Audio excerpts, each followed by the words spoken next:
visitantes de todo el país que llegaron para disfrutar de la cordillera, los valles y la zona atlántica. Este fin de semana extra largo por el feriado del 25 de mayo y el puente turístico generó un impacto económico en Río Negro de 2.200 millones de pesos. Bariloche fue la localidad más elegida con un 90% de ocupación, mientras que sobre la costa atlántica Las Grutas registró una ocupación del 65%.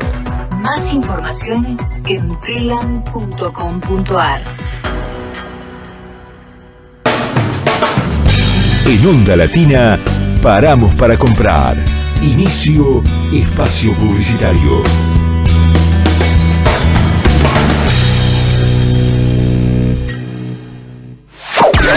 No te muevas. No te molestes, quédate un poquito más. En breve, volvemos con más Otoño 2023. Desde Buenos Aires, República Argentina. AM 1010, Onda Latina. Vacía y cepilla los recipientes que acumulen agua. Renová el agua de tus mascotas cada 2 o 3 días. Juntos podemos prevenir el dengue. Más información en buenosaires.gov.ar/dengue. Buenos Aires Ciudad. A su izquierda, el mayor ahorro de impuesto a las ganancias del país. Lo más atractivo de Jujuy es invertir. Porque con el nuevo régimen de promoción de inversiones y empleo, podés obtener hasta un 60% de devolución en impuesto a las ganancias. Entérate mucho más en producción.jujuy.gov.ar. Gobierno de Jujuy, el norte a seguir. Telam Digital. Información de calidad en tiempo real. Telam.com.ar. Conectate con la frecuencia más escuchada. En el otoño 23 queremos estar más cerca. www.am1010ondalatina.com. Mucho más cerca. Estudio Jurídico Fernández y Pacheco. Honestidad y eficiencia. Especialistas en accidente de tránsito, familia y laboral. Avenida Corrientes, 1296. Quinto piso, oficina 56. Teléfono 4381-0519. 4382-1049. Volvemos a nuestra programación habitual. Volvemos a Onda Latina. Fin de espacio publicitario.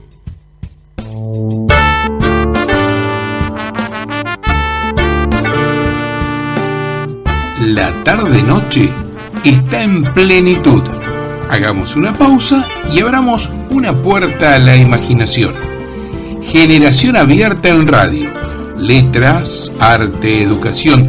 Tu programa de cultura. Idea, producción general y conducción, Luis Raúl Calvo y Nora Patricia Nardo, con la participación especial de Adriana Gaspar. Porque compartir los sueños es algo digno para celebrar. Súmate a nosotros en la AM 1010 Onda Latina.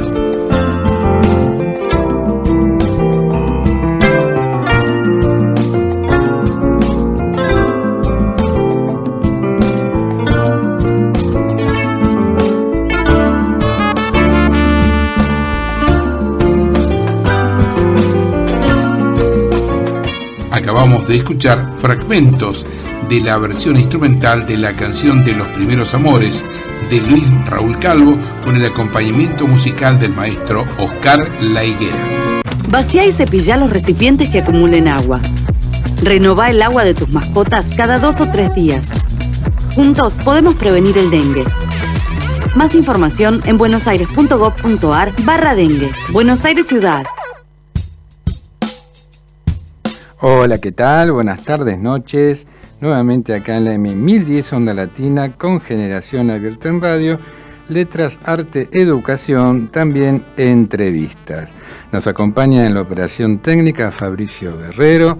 Nuestros teléfonos 4372-2841, 4372-3061. ¿Qué tal, Nora? ¿Cómo estás? ¿Qué tal? Buenas tardes, noches. Una alegría compartir un nuevo programa acá en Generación Abierta en la radio AM 1010 Onda Latina. Así es. Y hoy comenzamos un día con mucha alegría, porque pudimos acompañar a un querido amigo, un gran trabajador de la cultura. Nos referimos al querido Ángel Candel y su ciclo Café con Letras, de tantos años de permanencia en nuestro ámbito cultural.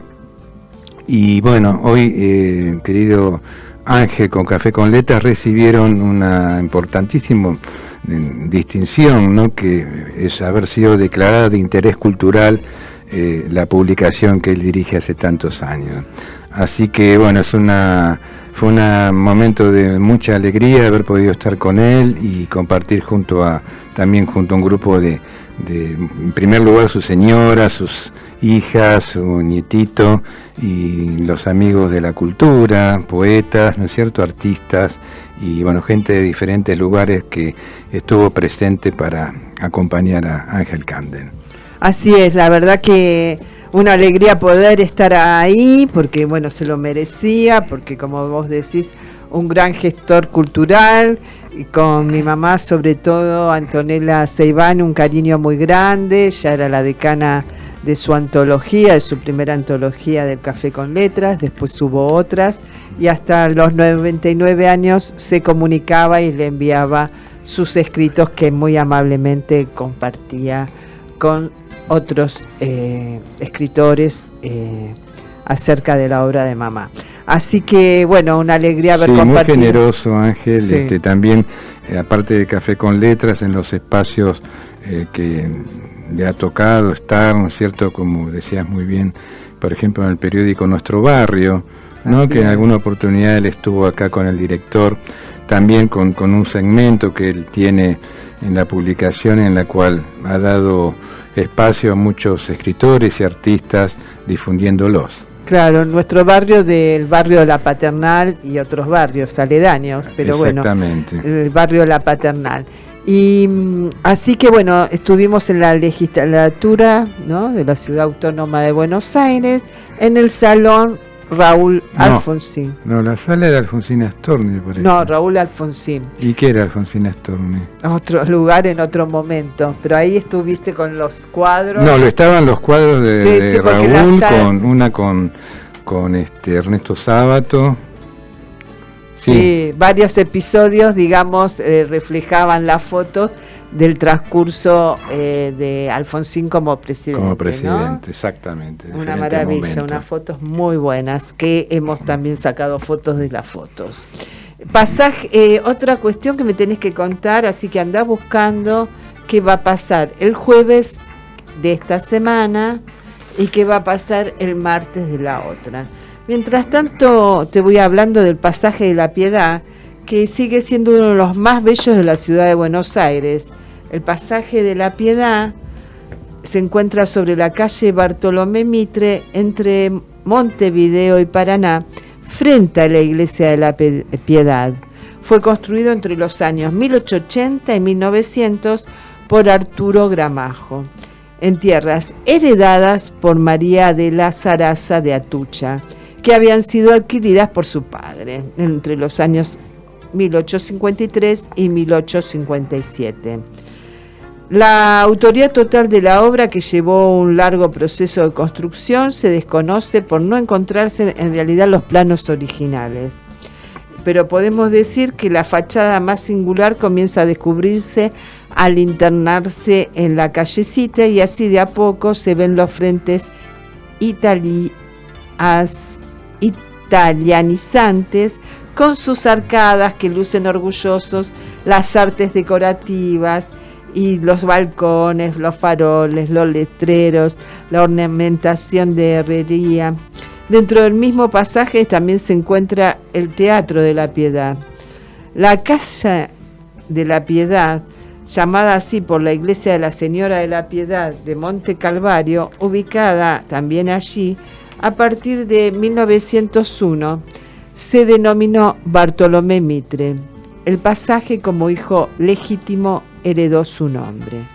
A partir del año 1999, el pasaje de la Piedad tiene rejas de hierro en ambas entradas y se encuentra cerrado.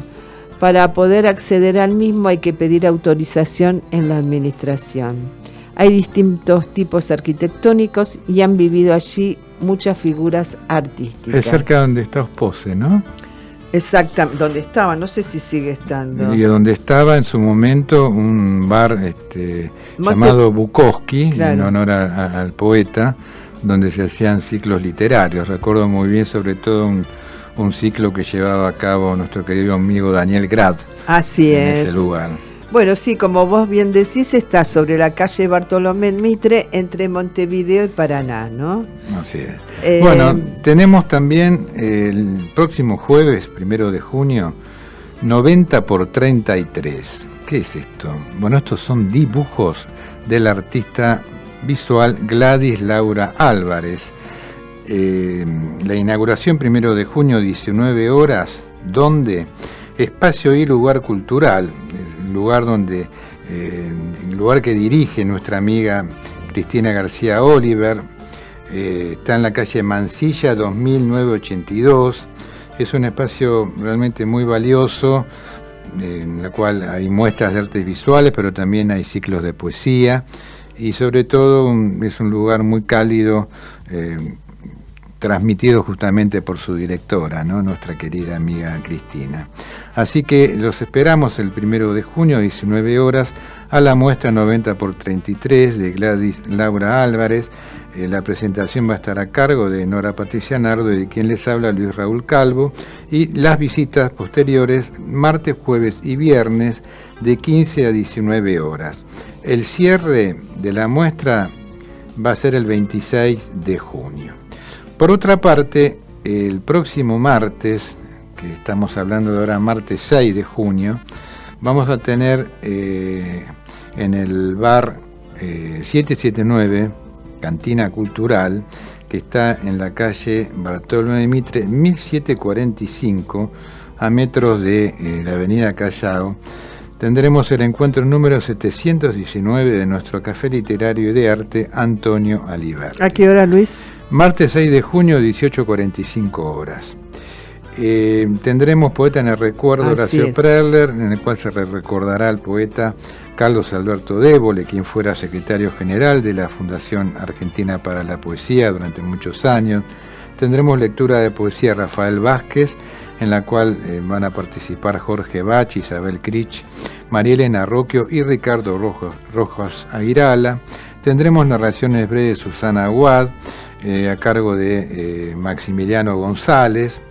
La presentación del libro El fútbol y sus alias, del querido Piero de Vícare, quien reside en San Nicolás y viene justamente acá a Buenos Aires para presentar su libro. Tendremos música, Paco Rizzo, Oscar La Higuera y Selena Jankovic. La organización está a cargo de Julio Bepré, Nora Patricia Nardo, María Marta Donet, Adriana Gaspar y quien les habla, Luis Raúl Calvo. Maravilloso, así que esperamos a todos en nuestro nuevo lugar. Queremos compartir con ustedes la alegría de comenzar siempre de nuevo, como, ¿no?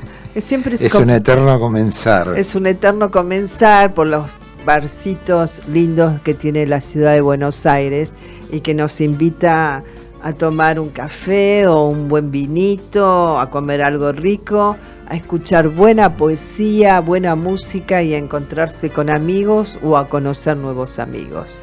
Así que los esperamos el martes próximo. Y también tenemos algunas cuestiones que tienen que ver con las callecitas y los barrios, ¿no? Por ejemplo, el laberinto sin salida de Parque Chas. Queda terminantemente prohibido, dice, dirigirse a la manzana de las calles Berna, Marsella, La Haya y Ginebra. Si alguien se animara a dar la vuelta completa, aparecerá en cualquier otro lugar del barrio Parque Chas, menos en el que debería.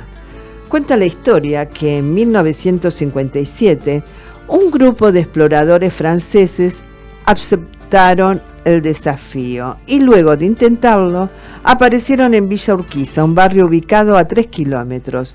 Otra vez, unos urbanistas catalanes formaron 2 equipos y caminaron en dirección opuesta con la idea de que se encontrarían en la mitad.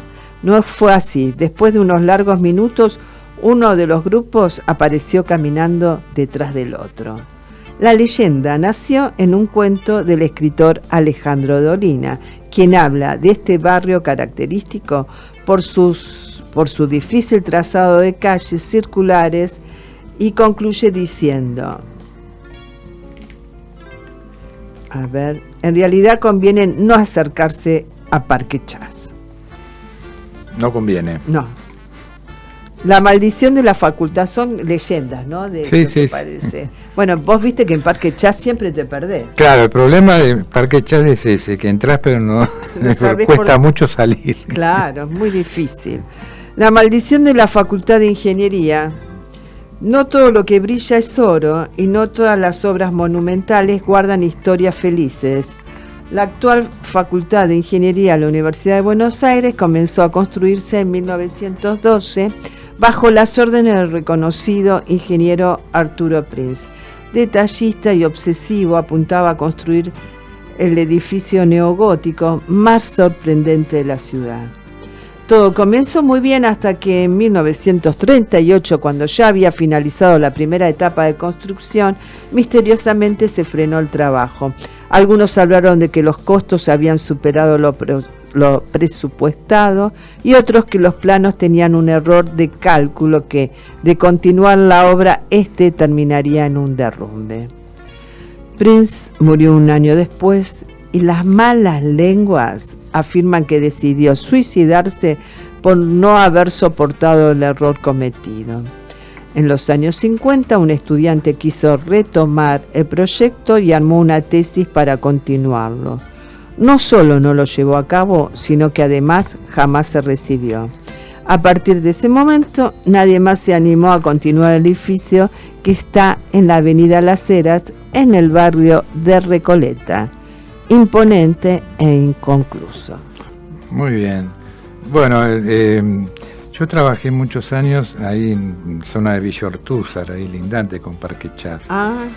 En el Centro Cultural Roberto Santoro, sí, que aprovechamos para decirle a nuestros oyentes, uno de los centros culturales que dependen del programa cultural en barrios, un proyecto iniciado a fines de los años 80 en el gobierno del doctor Raúl Alfonsín, con la idea justamente que los vecinos del barrio puedan contar con un espacio que generalmente es en escuelas en horarios vespertinos, ¿no? Generalmente de 18 a 21 horas más o menos, donde hay diferentes talleres en los cuales la gente interesada, por ejemplo, en participar de un taller literario, artes plásticas, música, baile, puede insertarse, ¿no? Así que conozco esa zona, es muy linda por otra parte, es una zona muy agradable. Bueno, pero Villa Ortúzar no es Parque Chas. No es Parque Chas, pero está ahí nomás. Está cerca, está ahí digamos. Nomás, uno se puede perder en Parque Chas y aparecer en Villa Ortúzar. Claro, exactamente. Bueno, también comentamos que este viernes 2 a las 17:30 horas se presenta El Deseo y la Furia, una novela de nuestro querido amigo Luis Benítez, que tiene que ver con Camila O'Gorman y su trágico amor en tiempo de Juan Manuel de Rosas. ¿Dónde? Esto va a ser la Asociación Correntina José de San Martín, Paraguay 5133, con la presencia del autor y comentario del escritor Alejandro Bovino Maciel. Este viernes 2 a las 17:30 horas en Paraguay 5133. Aprovechamos para decir que este viernes 2, en realidad nosotros tendríamos que haber hecho nuestro café literario, porque es bueno que la gente sepa que tuvimos que cambiar de día. Claro. No lo hacemos más los días viernes.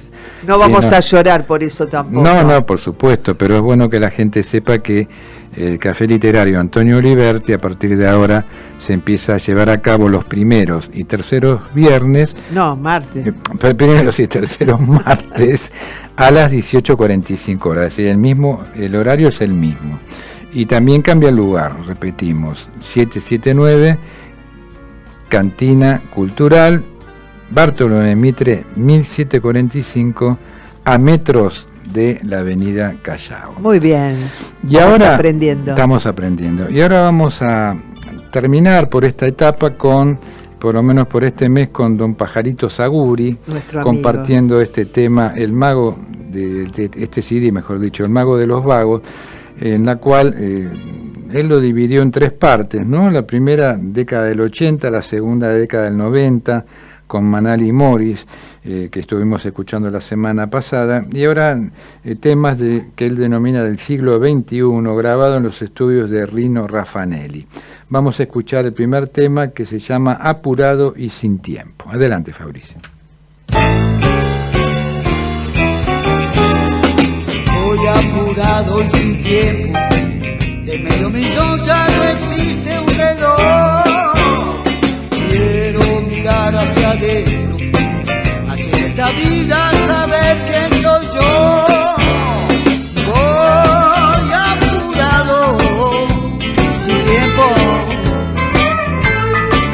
Y voy apurado, sin tiempo.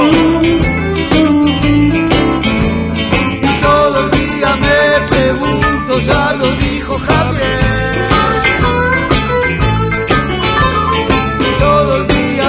Pregunto y total para qué. ¿Dónde me quieres llevar? Voy apurado y sin tiempo, de medio millón ya no existe un reloj. Quiero mirar hacia adentro, así en esta vida, saber quién soy yo. Y voy apurado, sin tiempo. Chao, me voy apurado, voy. Chao. Y voy apurado y sin tiempo.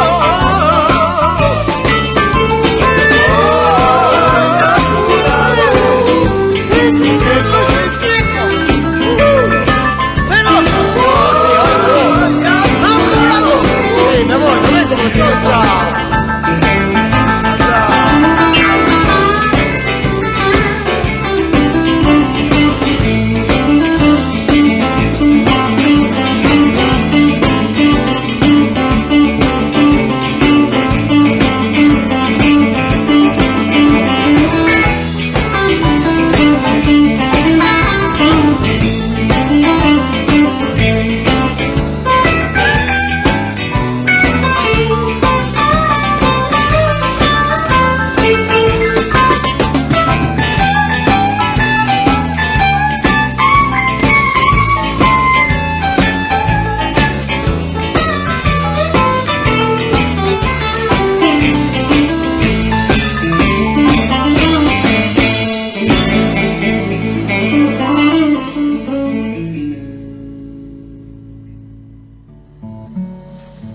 Artes visuales, vanguardias y colectivos artísticos. Buenas tardes a toda la audiencia de Generación Abierta en radio. Hoy les voy a hablar de Lía Correa Morales, una de nuestras grandes artistas del arte argentino. Una mujer que fue pionera y que desafió ese silencio que sobrevolaba en torno a la participación femenina en los diferentes ámbitos artísticos, culturales, durante el principio del siglo XX aquí en la Argentina. Para ubicarnos en el tiempo histórico que le tocó vivir, ella nace en Buenos Aires en 1893, fallece en 1975, se cría dentro de un hogar con características que provienen del arte, de lo intelectual, de lo cultural, dado que su padre había sido un reconocido escultor, Lucio Correa Morales, su madre, escritora, pintora, geógrafa, Elina González Hacha. Para ubicarnos ese ámbito familiar donde ella se crió, su madre por las tardes tomaba el té con la educadora Vera Peñalosa y con Cecilia Grienzo. Bueno, estas han sido mujeres claves, ¿no?, para lo que fue la historia del feminismo porteño, podemos decir, ¿no?, para que lo que fue la historia de nuestro feminismo a principio del siglo XX. O sea que ella esta artista se cría en un ámbito donde la mujer tenía gran protagonismo. Durante su infancia ella pasó mucho tiempo en el taller de su padre.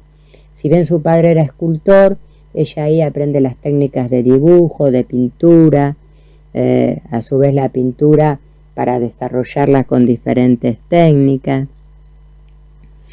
A los 24 años de edad ella se casa y se muda con su marido al sur, pero después de 2 años de matrimonio, de una manera así repentina, su marido fallece y ella regresa a Buenos Aires. Cuando regresa a Buenos Aires, decide retomar las prácticas artísticas, decide volver a recorrer el ámbito artístico y allí se reencuentra con Rogelio Urrutia, a quien ya ella conocía desde pequeña porque él había sido discípulo de su padre. Para ese momento del que les estoy hablando, Urrutia ya era un escultor reconocido aquí en la Argentina. Principio de la década del 20, el artista viaja a Europa y allí permanece hasta 1929. En ese tramo está en estrecho contacto con Urrutia, quien en aquellos tiempos estaba trabajando en Francia.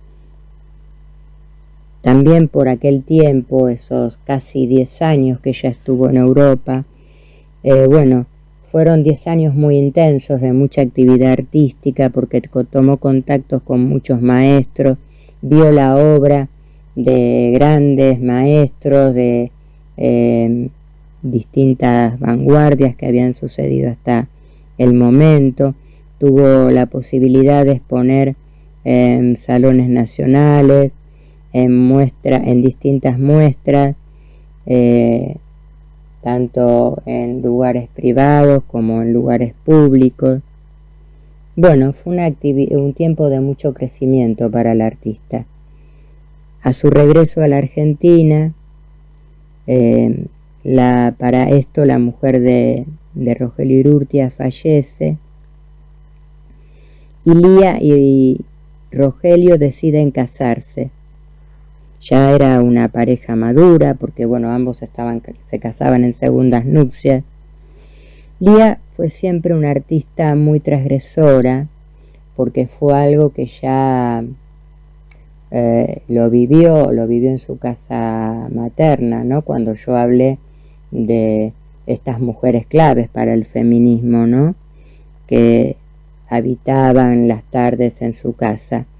Ella incursionó en el desnudo, un tema que realmente era vedado para el mundo de la mujer, ¿no? De las mujeres artistas.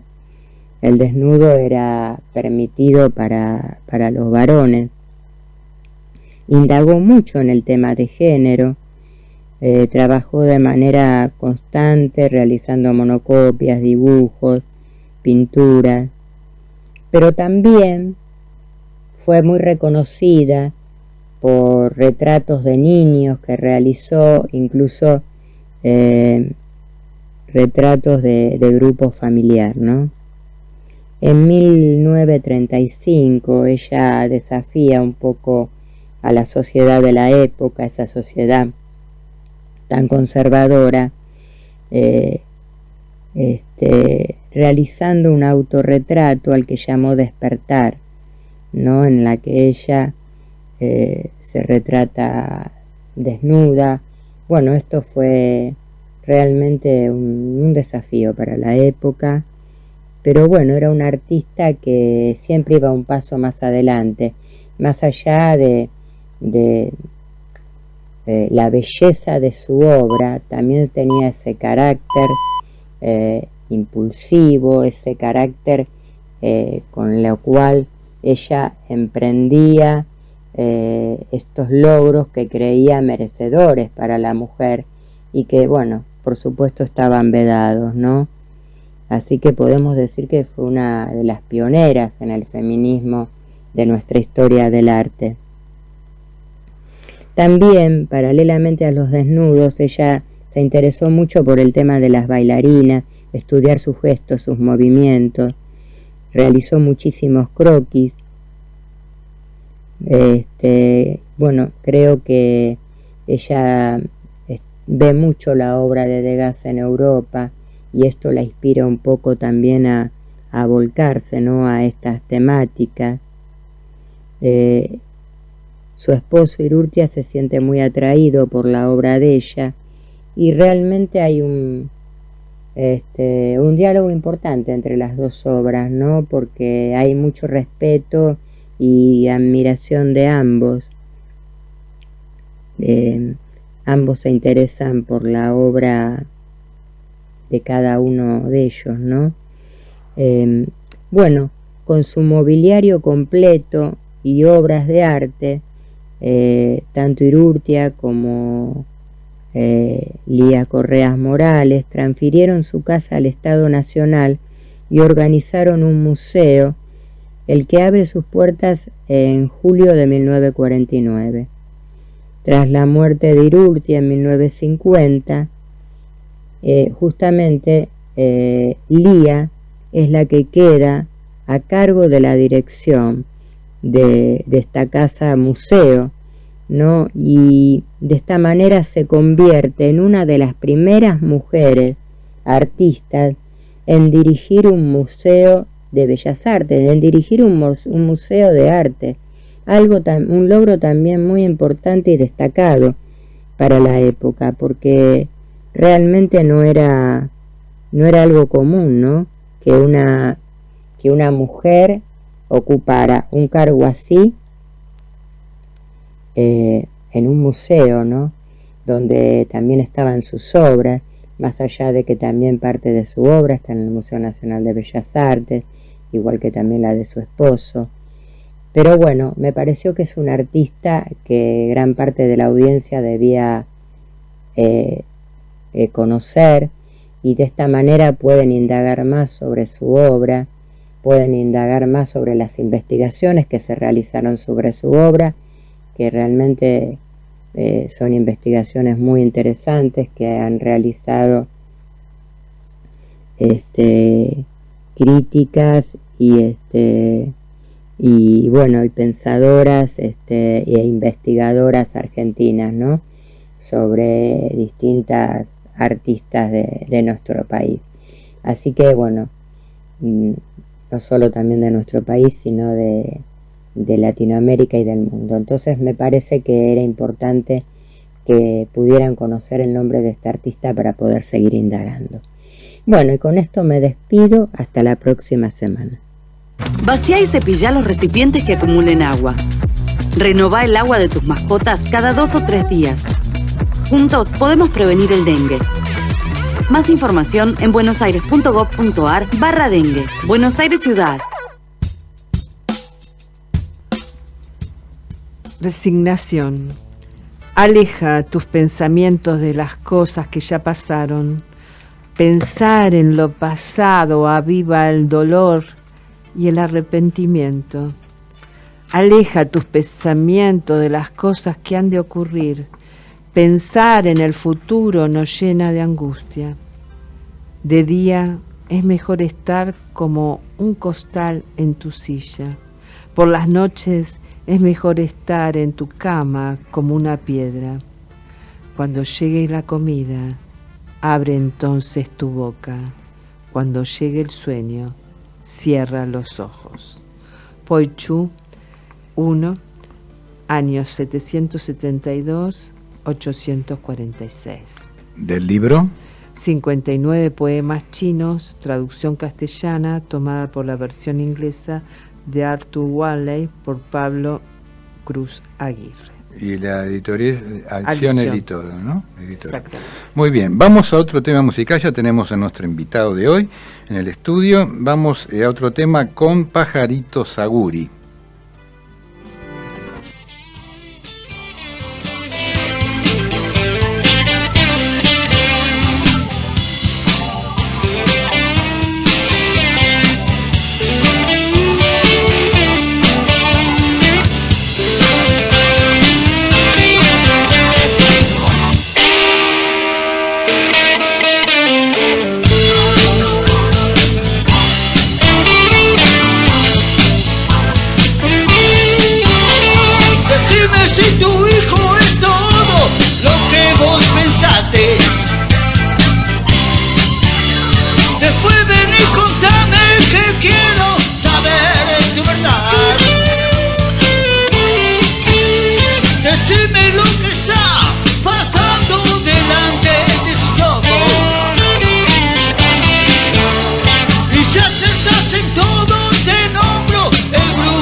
escuchamos a Pajarito Saguri en este tema que se llama El Brujo Inmortal.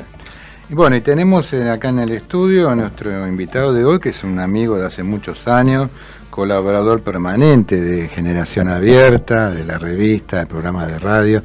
Me refiero a Patricio Fernández. ¿Qué tal, Patricio? ¿Cómo estás? Buenas tanto noches, tiempo? Luis. Bien, un placer estar de nuevo con ustedes, hablando de cosas que nos interesa y espero que le interese a la gente también. Por supuesto, sí, seguro, que sí. seguro que sí. ¿Y esta vez de qué vas a hablar? A ver, porque bueno, hablas de música, hablas de conjuntos, hablas de rock.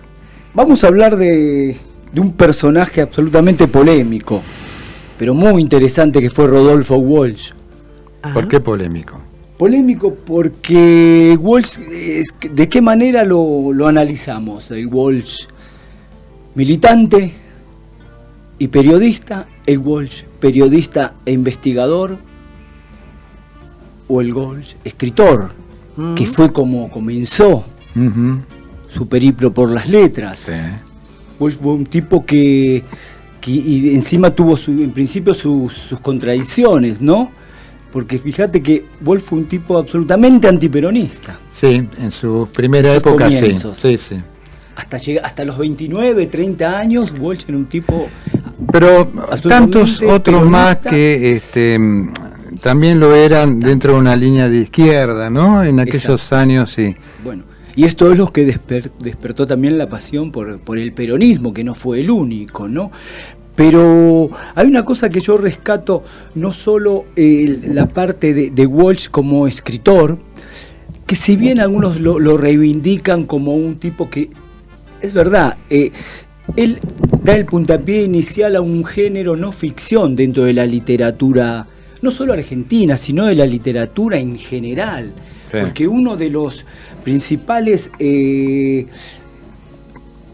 referentes que tenía él era Borges, que era hasta ese momento no, pero después pasó a ser las antípodas de lo que era. A nivel ideológico. Exacto. Digamos. Pero ¿qué hace Walsh?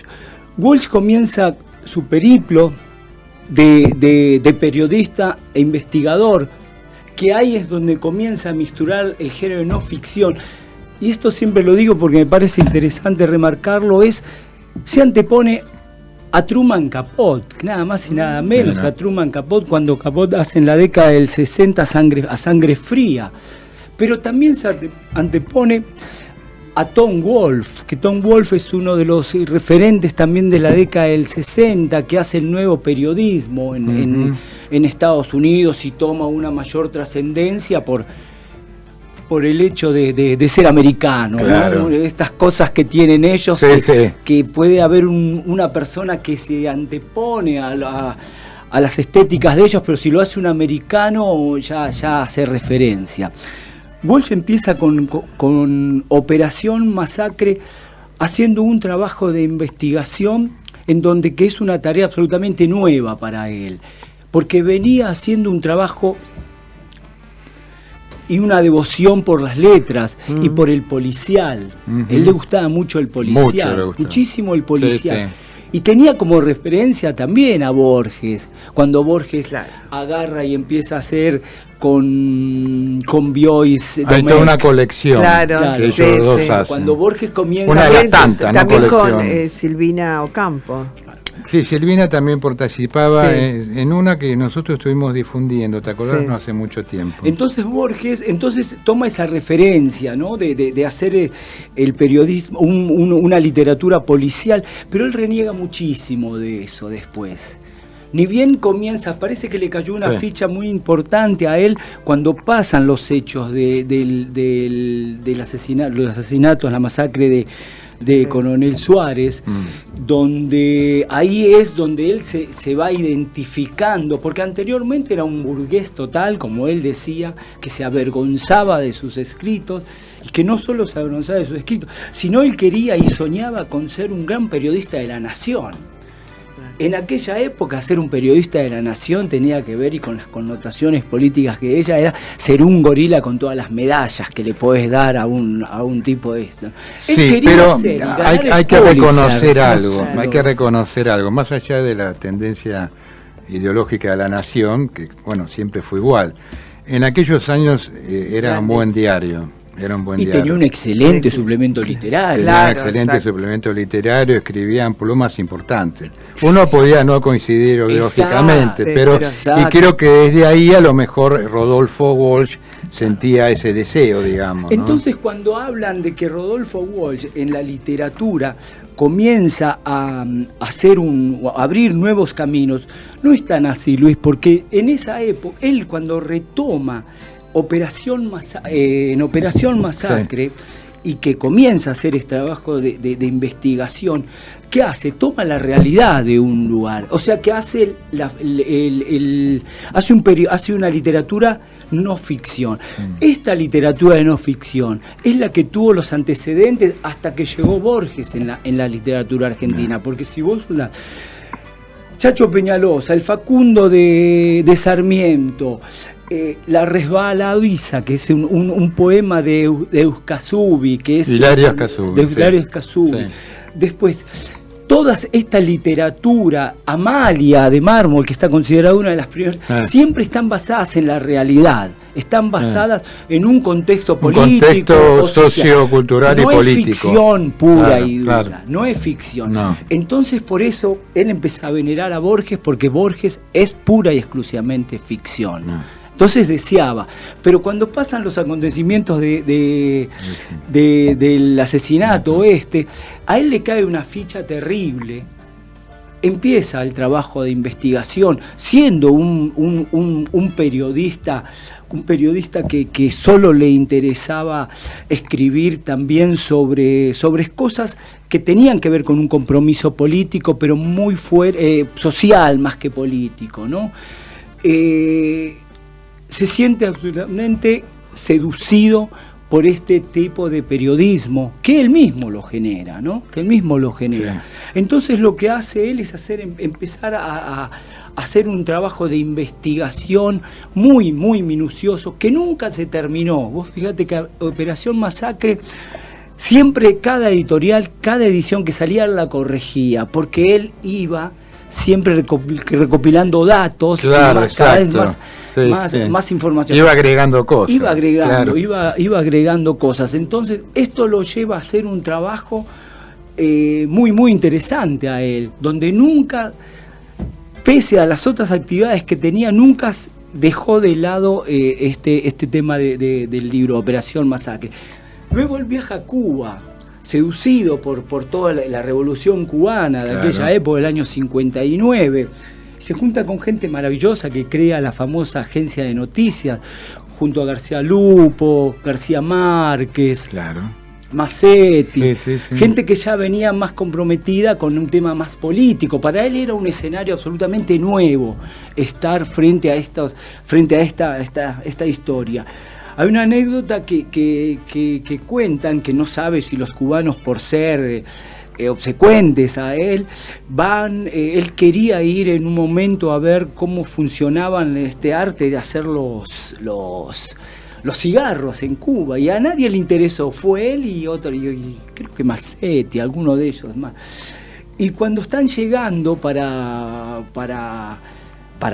ver cómo están, se encuentra en un salón, el tipo se encuentra en un salón de lectura y les enseña que hable despacio porque estaban leyendo. Se supone que él cayó de imprevisto, de casualidad, y estaban leyendo Operación Masacre. Mirá vos. Medio extraño, entonces, ¿no? Claro, esto no se sabe si fue, como dicen, casualidad o causalidad. Una pelotera chupamedia de los cubanos para darle una buena recibida. ¿Qué te parece? Mejor recepción que esa. Mejor recepción que esa que estaban.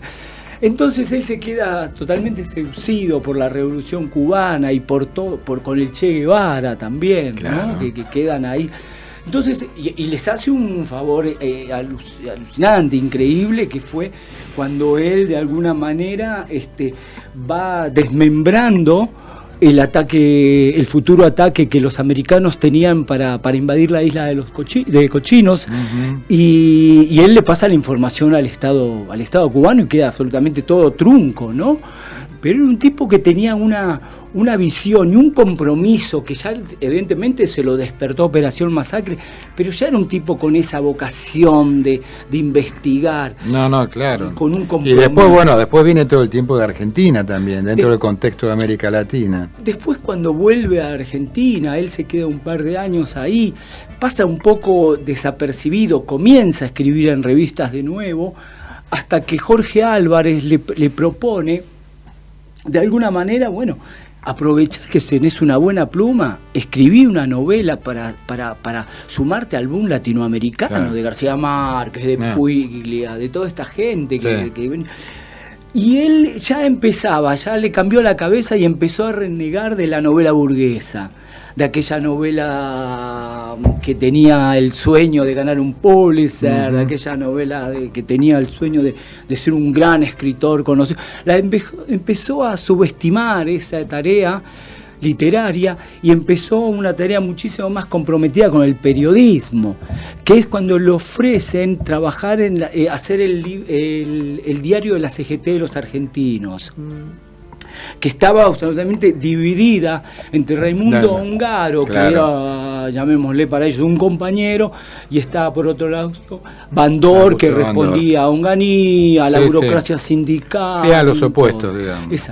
Entonces se compromete y va a hacer el trabajo de la CGT de los argentinos, haciendo una serie de denuncias con respecto a la burocracia sindical de aquella época y los desmanes que ya comenzaba a hacer Onganía con el tema de su época de presidente, ¿no? Esto no lo consuela mucho, no lo parece, que cada vez era más inquietante la tarea de él, así que empieza a sentirse más seducido por la idea de ser un militante político y se alinea a la FAP, a las fuerzas peronistas, que recién empezaban los primeros coletazos, ¿viste? De aquella época, se une, pero inmediatamente se van es medio efímero, se va desarticulando, y a finales de los 60 y principios de los 70, él ya empieza a meterse como un militante más y un tipo más fuerte dentro de Montoneros. Claro, y ahí es donde deja más o menos, deja bastante de lado su posición de escritor, cada vez un poco más alejada. Pero surge lo que todos sabemos, el asesinato de Rosendo en la vieja cafetería de Avellaneda, de quien mató a Rosendo, que los primeros capítulos de eso Walsh los va editorializando y los va imprimiendo en el mismo diario de la CGT de los argentinos, lo va sacando como fragmentado, claro, ¿no? Claro. Mientras venía haciendo el trabajo de investigación, que no solo era un trabajo literario de investigación, sino que él y llegó a una conclusión y que no tuvo ningún tipo de reparo a la justicia en darle la razón, porque era que en aquella época los mismos bandoristas matan, a Rosendo. Y los disparos vinieron de ahí y pensaban que venían de la mesa del tipo de la oposición. No, eso lo descubre Walsh con un trabajo absolutamente minucioso, que se iba y miraba las paredes de cómo fueron los disparos. Bueno, cómo se hacen esos trabajos. Exacto. Patricio, te propongo seguirla la próxima semana, porque es un tema muy interesante realmente. Pero agradezco. Estamos hablando de historia, aparte de historia argentina. Perfecto. La continuamos la semana próxima. Bueno, tenemos en nuestras manos Chispazos de Roberto Romeo Di Vita. Es un libro que está compuesto por diversos textos. Decir que el autor nació en Villa Crespo, Buenos Aires, publicó entre otras obras 11 y 1, Cuentos de amor y bronca, La pasajera de la ciudad, novela, Mayo en la sangre, cuentos históricos, América en el corazón, también cuentos históricos, Áspero quiero que mi verso sea, libro de poemas, Homenaje de amor y otras yerbas, poemas, 8 disparos y el regreso, cuentos y poemas, se fue cayendo de a poco, cuentos. Después comentamos algunos detalles más de su historia, ¿no? Pero vamos a ir a algunos de los textos que tenemos acá. Chispazo 8. Estaba tan cansado de perder que cuando ganaba también perdía. El tonto festeja su triunfo y no sabe que ganó. El comandante guerrillero de la selva colombiana es un campesino que ríe con risa de niño y tiene manos como palas y corazón abierto. Se pone roca cuando los suyos están en peligro. Cortate el pelo, nene, ponete corbata. No vayas a manifestaciones, hijo. No escucho, no miro, no hablo. Seré sordo, ciego y mudo a todo lo que pase, para pasarla bien. Tendrás un hijito zombi, gran concha madre, pero enterito. Roberto Romeo Di Vita se desempeñó como periodista y coordinador de 2 talleres literarios en San Martín, provincia de Buenos Aires, taller literario Mario Bravo y Palabra Justa de la Asociación Judicial Bonaerense, colaborador permanente del periódico Informaciones, de las revistas literarias Generación Abierta, La Aldea y La Avispa de Mar del Plata, entre otras. Fue secretario general de Atlas, Asociación de Coordinadores de Talleres Literarios Argentinos, y ese socio número 45, ¿sabés de quién? ¿De quién? De la SEA. Muy bien. La Sociedad de Escritores, de escritoras y escritores de la República Argentina, que fundamos en el año 2021 acá en la Ciudad Autónoma de Buenos Aires. De Roberto Romeo Di Vita vamos a leer otro texto que tiene que ver con chispazos, que tienen acá como un acápite de Angela Davis. Dice: hay que actuar como si fuera posible transformar radicalmente el mundo, y tienes que hacerlo todo el tiempo. Yo había dicho de chispazos eso, ¿no? Que eran excelentes reflexiones, una mirada militante, crítica y profunda de nuestros tiempos, fluidez y luminosidad. Muy bien. Chispazos 2 de Roberto Romeo Di Vita. Porque estos chispazos, si bien tienen números, no están relacionados. Cada pensamiento, ¿no? Cada relato, frase es un pensamiento autónomo. Claro, sí. Chispazos 2. En ese lugar había tanta hambre que Caperucita Roja y su abuelita se comieron al lobo feroz. En Santiago de Cuba, el turista observa a unos 30 o 40 cubanos construyendo una losa, pacientes y sin apuro. En mi país, con 4 o 5 personas, ese trabajo lo hacemos en un día, le dice el turista a su acompañante cubano. ¿Y quién te dijo, chico, que nosotros lo queremos hacer rápido?, le contesta el cubano. Avenida Callao, silencio, calle que lleva a la protesta. Más allá está el Bajo con el legendario Luna Par y el puerto, con sus aguas abiertas en busca de nuevos horizontes. Llega mansa la noche, llegan acordes y distantes ruidos del vecindario. Una luz titila a lo lejos, lucecitas fosforescentes, noche, luna de tu cintura por donde va mi pensamiento. Suena el aparato, una voz familiar pide calma, el pronóstico no es alentador. Habrá que seguir haciendo consultas, todo es efímero entre la vida y la muerte. Un poema no te salva, tampoco te puede matar. Muy bueno este texto, como el anterior, ¿no? De Chispazos de Roberto Romeo Di Vita, quien querido amigo, ¿no? Hablábamos de los talleres literarios de San Martín, en la última etapa se hicieron en una escuela pública, una escuela primaria.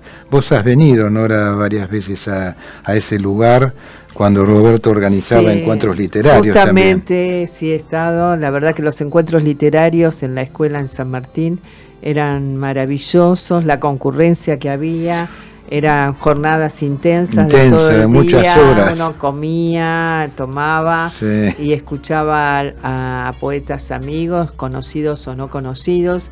Ahí también estuvo Alfredo Carlino, me acuerdo haber Alfredo Carlino y Holzer también, Diego Holzer. digamos, poetas que ya han desaparecido, por eso los nombramos entre tantos otros, ¿no es cierto? Claro. Así que sí, El Negro Núñez, un gran narrador de aquella zona. Y ahora tiene también su café Inés Ollero a través de los WhatsApp, ¿no es cierto? Con un grupo de gente. Sí, también presencial. Y también Las presencial. dos formas. O sea, su tarea de gestor cultural continúa constantemente con las mismas ansias, con el mismo ahínco que de siempre, ¿no? Exactamente. No baja sus banderas políticas ni sus brazos y sigue en la lucha permanente. Así es. Bueno, nos vamos a ir yendo con la música de Pajarito. Un gusto, Patricio, y te esperamos el próximo lunes, para continuar. Queremos agradecerle a Fabricio por todo su apoyo y colaboración en la parte técnica. Nos vamos con el blues del diariero en la voz de Pajarito Saguri, recordando, Nora, que compartir los sueños es algo digno para celebrar. Muchas gracias.